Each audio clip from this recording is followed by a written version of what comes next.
How did it happen with you too? I exclaimed as I walked in from work, only to find my husband and son sprawled on the living room floor. What's wrong? I rushed to their side, panic rising in my chest. They were both in the midst of a seizure, struggling to breathe. Without hesitation, I dialed for paramedics, and they were swiftly transported for treatment. As we rushed to the hospital, I was bombarded with questions, but all I could offer were fragmented observations. I was as clueless as anyone about what had caused this sudden collapse. In the hospital, as the doctors tended to them, I was ushered into a separate room, heart pounding with dread. "Are they okay?" I asked, desperation lacing my voice. "They'll be fine," the doctor assured me, especially Ben. The gravity of the situation hit me like a ton of bricks. My strength seemed to evaporate at the doctor's words. From that moment, I was thrust into a whirlwind of uncertainty. My name is Laura, and for the past 5 years, I've been married to Mark, living with our son Ben. I met Mark during my days as a post office clerk. He frequented the office to send out his handmade items for sale on a flea market app. What began as mere clerical exchanges gradually evolved into conversations, and soon I learned his name. After one routine transaction, Mark left me a piece of paper, hastily scrawled with his phone number. I hesitated, unsure of what to do. Eventually, curiosity won over, and I dialed the number. "Hello?" His voice on the other end was a mix of surprise and anticipation. "Is this Laura?" he asked. "Yes, it's me. Did you give me your number?" I couldn't help but chuckle. I had been jittery before making the call, but somehow those nerves dissipated as soon as we began talking. Before I knew it, an hour had flown by, and Mark casually asked me out on a date for the following week. "Next week sounds perfect," I replied, feeling a surge of excitement. "I'm looking forward to it." And so our dates became a regular occurrence. With each outing, we grew closer, our connection deepening organically. It wasn't long before our companionship blossomed into something more meaningful. There were no grand declarations of love, just a gradual understanding between us. When I was 26 and Mark was 28, he proposed. My response was an enthusiastic yes. I envisioned a blissful married life ahead of us, but reality had other plans. "I'm glad your parents were so welcoming," Mark remarked as we walked towards my childhood home. "I hope mine will be too." "I'm not so sure about that," I admitted, "but let's hope for the best." As we entered, my parents greeted us warmly, offering their congratulations. It was a heartwarming moment until my sister, Mia, appeared. "Did you forget to tell Mr. Mark about me?" she teased, catching me off guard. "I'm sorry, I should have explained," I stammered, feeling a pang of guilt for not preparing Mark. Once the confusion was cleared up, pleasantries were exchanged, but little did I know, this encounter would unravel into a nightmare. Afterwards, my sister and I discussed the situation. Our relationship had never been particularly close, especially after I left home to support our ailing mother. I had sacrificed my education fund for her medical expenses, a decision she couldn't comprehend. I harbored no regrets about the choice I made. Sacrificing my education fund for my mother was a decision I stand by. However, Mia didn't take kindly to it. That moment became a turning point in our relationship. Despite having walked similar paths until then, from that juncture, we drifted apart. Our communication dwindled, and we seldom kept in touch, even during occasional visits home. We made a point to avoid each other as much as possible. That dynamic remained unchanged, yet strangely, she seemed genuinely pleased about my marriage. "I thought this might break the ice," I remarked, attempting to lighten the tension. "That's nice. I wish I could find someone like Mark," Mia responded. She mused wistfully. "I'm sure you'll meet someone wonderful," I reassured her, but her response caught me off guard. "Actually, I think he may have already appeared," she hinted with an enigmatic smile that lingered in my mind. And so, our married life began. With the arrival of our son, We reached the pinnacle of happiness. However, as time passed, subtle changes crept into our lives. Mark started coming home unusually late and began venturing out more frequently, even on holidays. Then tragedy struck. Upon returning from work one day, I found both my husband and son lying unconscious in the living room. Panic surged through me as I rushed to their side, calling for help. Paramedics arrived swiftly, whisking them away for treatment. "What happened?" I asked frantically as they were taken to the hospital. "I don't know," I confessed, my mind reeling with fear and confusion. At the hospital, after hours of agonizing wait, the doctor finally called me aside. "Are they okay?" I asked, bracing myself for the worst. "They're stable now," the doctor assured me, "but they've suffered from acute nicotine pesticide poisoning." Relief flooded through me, but it was short-lived as the gravity of the situation sank in. Caught in a whirlwind of emotions, I found myself grappling with an unexpected turn of events. "I'm sorry," I mumbled, struggling to process the ordeal. I was taken aback by the diagnosis. "What is acute nicotine pesticide poisoning?" I inquired, my voice trembling with worry. "It's a poisoning caused by ingesting an ingredient found in pesticides," the doctor explained. Symptoms include dizziness, convulsions, and difficulty breathing. Dread gripped me as I absorbed the severity of the situation. The doctors bombarded me with questions, probing for any clues about what could have caused it, but I was at a loss. I couldn't even recall what they had eaten before I arrived home. They were admitted to the hospital for further examination, but the next day brought a new wave of distress. Police officers arrived at our home. "What's going on?" I demanded, my heart racing with anxiety. "This case appears to be more than just an accident," one officer stated. "We'll be investigating it as a potential crime." "Can you tell us exactly how you found them?" Their scrutinizing gazes made me uneasy. It was clear they harbored suspicions, though I couldn't fathom why. Nevertheless, I cooperated with their inquiries, hoping to dispel any doubts. During the search, an officer discovered pesticides in our trash can. "I don't know anything about this," I protested, genuine confusion clouding my mind. "I don't remember buying it." Despite my protests, I was escorted to the police station for further questioning. I reasoned that fleeing would only deepen their suspicions. At the station, they took my fingerprints, which were later matched to those found on the pesticide container. I was detained pending the results. Anxiety gnawed at me as I awaited the outcome. When the results came back, the officer's words struck me like a blow. "Your fingerprints matched those on the pesticide," he declared. "You're now a suspect in an attempted murder case." I was stunned. How could this be? I couldn't comprehend why my fingerprints were on the pesticide, let alone why I would harm my own family. As I sat in the interrogation room, my mind raced with confusion and fear. The interrogation stretched on, each question digging deeper into my actions on that fateful day. It started like any other day. I began, my voice trembling. I went to work at the post office as usual. After my usual lunch at a nearby cafe, which lasted about an hour, I returned home. I recounted to the officer. He seemed satisfied, but then he asked about the day before. That afternoon, I went to a nearby supermarket and bought a cake. I explained. After that, I went straight home. The officer then presented me with a laptop. "Take a look at this," he said, showing me a video clip from a surveillance camera at a store. In the footage, a woman stood in front of a shelf stocked with pesticides. "Is that not you in the video?" the officer inquired. My heart skipped a beat as I scrutinized the screen. "What is this? Wait, it's me," I gasped, but then realization dawned on me. "No, wait, this is not me." The officers exchanged incredulous glances. "Are you sure?" one asked cautiously.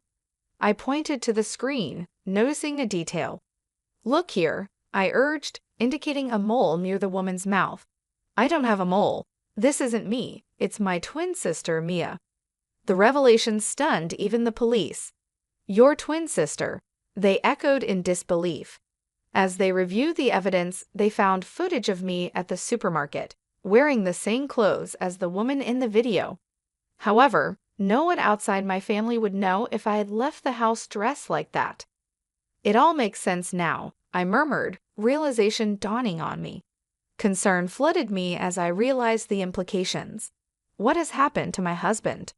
I inquired anxiously. If he's out of the hospital and back home, please check on him immediately. I believe he's been seeing my sister. The officer looked taken aback. How can you be so sure?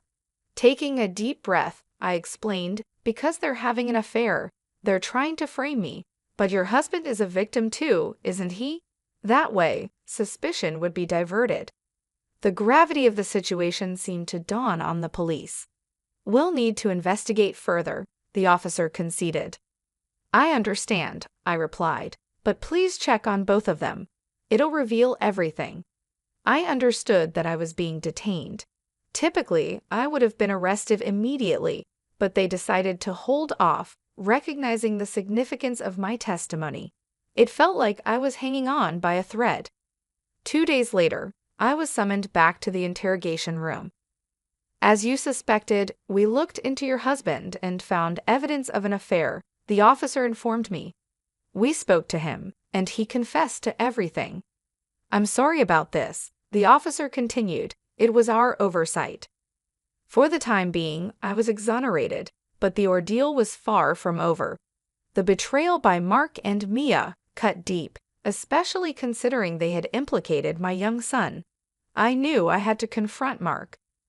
You've done a despicable thing, I told him, struggling to contain my anger. I can't believe you involved Ben in this to frame me. Mia must have been behind this. Indeed, it turned out that Mia had orchestrated the entire scheme. She had suggested using pesticides to frame me as a murderer. Mark, under her influence, had bought the pesticide and laced the cake with it while I was away at work, just as I had come to visit him. So, where is Mia? I demanded. I don't know, Mark confessed. I couldn't reach her before the police took me. She must have run away. You'll pay for your crimes, I warned him. You're not getting away with this. As expected, Mia had disappeared, but the police eventually found her hiding at a man's home whom she had met through a dating service. She was taken to the police station, where she confessed to everything. I rushed to the station to confront her. Mia, why did you do this to me? Because I've never liked you since you left, she spat back. Then she revealed her resentment, explaining how she had felt inferior to me for sacrificing my education for our family's sake. Despite the pain and betrayal, I couldn't help but feel a pang of pity for my sister. Her negative feelings towards me had festered over time, culminating in incidents like this one. Was that why you approached Mark? I asked, struggling to comprehend her motives. I just thought that if I slept with your husband, you would despair, she confessed coldly. When he came to greet me at the wedding, I knew I could manipulate him. In other words, she didn't choose Mark for who he was. She chose him because he was my husband. He said he was going to be with you when I was gone. That stupid man had a crush on me.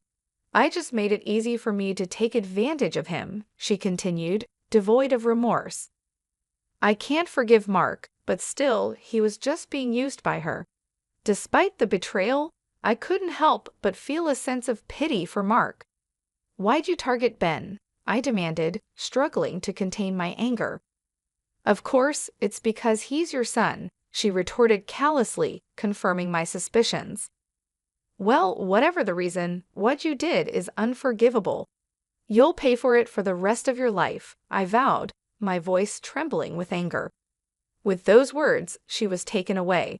The trial of Mark and Mia commenced. My husband was accused of framing me for attempted murder and faced numerous charges. In the end, he was sentenced to prison, including the payment of alimony.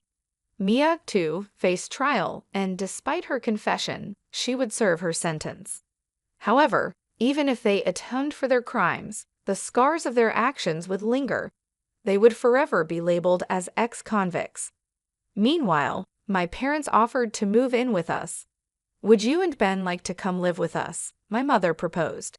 "I think your mom would be happy if you did." Though hesitant at first, I accepted her offer for my mother's sake, who was exhausted from the ordeal. With my mother's recovery and Ben's cheerful presence, our new life together began. From now on, the four of us would reside in a new house, finding happiness together. Months had passed since the trials of Mark and Mia concluded, but the emotional scars were still fresh. Although justice had been served, the betrayal I experienced left deep wounds that weren't easy to heal. Ben, though young, had sensed the tension, and his once bright smiles had dimmed in the aftermath of the ordeal. Living with my parents had provided some stability, but it was clear that both Ben and I needed time to recover from everything that had transpired. I knew that healing wasn't just about moving forward physically, it was about finding peace within myself. One day, as I sat on the porch watching Ben play with his toys, my mother joined me. She handed me a cup of tea, her eyes soft with understanding. "How are you holding up?" she asked quietly, her gaze following Ben as he ran around the yard. "I'm trying, Mom," I sighed. "But it's hard. Every time I look at Ben, I think about how close I came to losing him, how Mark and Mia almost destroyed our lives." She placed a comforting hand on my shoulder. "Healing takes time. You've been through so much, but you're strong, Laura. And you've got Ben. You're his rock now. He needs you more than ever." Tears welled up in my eyes. I just don't know how to explain all of this to him. He's too young to understand. "He doesn't need to understand everything right now," my mother replied softly. "But he needs to see you happy, see you rebuilding. That will give him the security he craves." Her words stayed with me long after that conversation.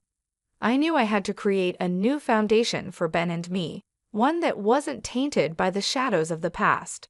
But how could I find that peace when the betrayal still haunted my every thought? One afternoon, while organizing some old boxes, I came across a family photo from before everything fell apart. It was a picture of Mark, Ben, and me, taken during one of our happier times. I stared at it for a long moment before feeling a surge of anger. This man had once been my partner, someone I trusted with my life, and yet he had betrayed me in the worst possible way. In a fit of frustration, I almost ripped the photo apart, but then I stopped myself. Tearing apart memories wouldn't erase the pain, nor would it help me heal. What I needed was acceptance. Mark's betrayal was part of my past, but it didn't define my future. The photo reminded me of one important truth: I had survived. As time passed, I slowly began to rebuild my life. I enrolled Ben in a new school, hoping the change would give him a fresh start as well. I also started looking for a new job. Working at the post office felt like a reminder of the life I used to have, so I began exploring other options, something that would bring me joy, something that would allow me to focus on my future. During this time, I found comfort in small, everyday moments, like cooking dinner with my mother or watching my father play with Ben. These simple acts grounded me, reminding me that life, despite its challenges, still had beauty in it. One evening, as I tucked Ben into bed, he looked up at me with his innocent eyes. "Mommy, why don't we see Daddy anymore?" he asked, his voice soft and curious. My heart clenched. I had been dreading this question, unsure of how to respond in a way that wouldn't hurt him. "Ben," I began gently, sitting down on the edge of his bed. "Daddy made some bad choices, and because of that, he can't be with us right now. But that doesn't change how much I love you or how much Grandma and Grandpa love you." He looked thoughtful for a moment, then nodded. "Okay, but you'll always be here, right?" I smiled, brushing a hand through his soft hair. "Always." As Ben drifted off to sleep, I realized that while I couldn't control everything that had happened, I could control how I moved forward. For Ben's sake, and for mine, I needed to keep going. In the months that followed, I made strides in reclaiming my independence. I found a job as an office administrator at a local nonprofit, a place where I could focus on helping others while slowly rebuilding my own sense of purpose. The work was rewarding, and I found solace in knowing that I was making a positive impact on the community around me. But the biggest step in my healing came one day when I received a letter from Mark. It had been nearly a year since the trial, and this was the first time he had reached out to me. I hesitated to open it, unsure of whether I was ready to hear from him. But curiosity got the better of me, and with trembling hands, I unfolded the paper. In the letter, Mark apologized for everything: his betrayal, his actions, and the harm he had caused to both Ben and me. He admitted his guilt and expressed regret for the choices he had made. But he also asked for forgiveness, not to excuse his actions, but to give both of us a chance to move on. I stared at the letter for a long time, feeling a whirlwind of emotions. Forgiveness wasn't something that came easily, and I wasn't sure if I was ready to offer it. But as I sat there, reflecting on everything that had happened, I realized that forgiving Mark wasn't about absolving him of his mistakes. It was about freeing myself from the anger and pain that had weighed me down for so long. That night, I wrote back to him. My letter wasn't filled with forgiveness, but with the acknowledgement that we both needed to move on. I wished him well, but made it clear that our lives had diverged. Ben and I were creating a new path, one that no longer included the shadows of the past. As the weeks turned into months, I noticed a change in myself. The pain that had once consumed me began to fade, replaced by a quiet strength. I had survived the worst and come out on the other side. And as I watched Ben grow and thrive, I knew that we were both healing, slowly but surely. Our new life was far from perfect, but it was ours, and in the end, that was all that mattered.